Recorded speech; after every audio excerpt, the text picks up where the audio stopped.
Assalamualaikum warahmatullahi wabarakatuh. Perkenalkan, nama saya Sutriansa, NPM 091108042025, Prodi Administrasi Publik. Baik, di sini saya akan menjelaskan tugas dari mata kuliah akuntansi sektor publik.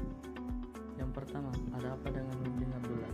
Nurdin Abdullah adalah salah satu gubernur Sulsel yang sudah dinonaktifkan dan divonis 5 tahun penjara dan denda 500 juta atas kasus suap dan gratifikasi. Nurdin Abdullah didakwa menerima suap pecahan $150 Singapura dan 2,5 miliar dan gratifikasi sekitar 13 miliar. Kemudian Nurdin Abdullah juga didakwa menerima uang gratifikasi 6,5 miliar dan $200.000 Singapura dari sejumlah kontraktor. Kemudian jaksa KPK berpendapat bahwa Nurdin Abdullah memang menerima suap $150.000 Singapura dan 2,5 miliar dari pengusaha Agung Sucipto. Yang kedua, mengapa bisa terjadi? Peneliti ICW Egy Premayoga mengatakan tersandunya kepala daerah yang syarat prestasi dalam pusaran korupsi itu salah satunya disebabkan oleh biaya politik mahal di Indonesia.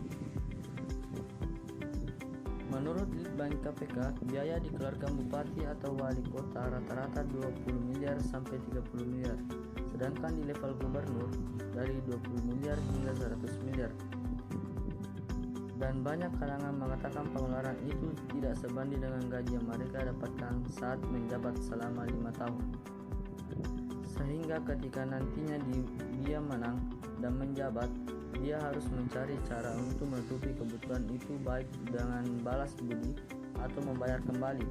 Dan korupsi menjadi salah satu cara yang mereka ambil karena gajinya tidak akan cukup mengganti. Faktor selanjutnya di saat menjabat, kata pakar hukum tata negara Fitri Savitri, para kepala daerah tersebut memiliki peluang terbuka melakukan korupsi karena lemahnya pengawasan sistem birokrasi. Contohnya, seperti saat pengambilan keputusan terkait proyek infrastruktur dan perizinan. Ketiga, apakah kasus tersebut berkaitan dengan MK akuntansi sektor publik? Iya, berkaitan karena kurangnya pengawasan pada akuntansi manajemen sektor publik dalam mengelola keuangan negara, sehingga membuka peluang besar untuk para petinggi negara untuk melakukan suatu hal yang semestinya tidak dilakukannya. Seperti pada kasus Nurdin Abdullah, yaitu menerima suap dan korupsi. Apalagi hal tersebut didukung dengan adanya kekuasaan, kesempatan keserakahan, dan adanya kebutuhan yang paling penting,